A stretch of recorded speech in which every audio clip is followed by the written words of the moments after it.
Today I'm going to show you how to play the major scale using sixth intervals. Now this is not an exercise that's commonly used, or at least I haven't seen it commonly used, but it's a great way to train your ear to start to identify these sixth intervals, and it's also a really good finger exercise because it helps with dexterity. So for today's example, we're going to use the C major scale on the 8th fret, and that is this.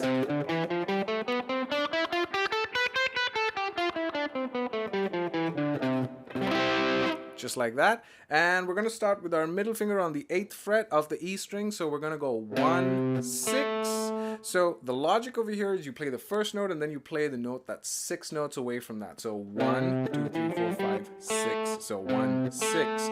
Then we play 2 and then 7 because 2, 3, 4, 5, 6. Sorry, 2, 3, 4, 5, 6, 7. And so on and so forth. Then 3, 1. And you get the idea. So we have 1.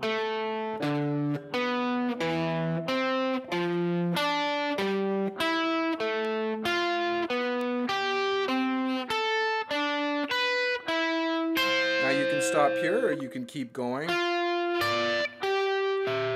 So for today's example, we're going to stop at the 12th fret and then find your way back.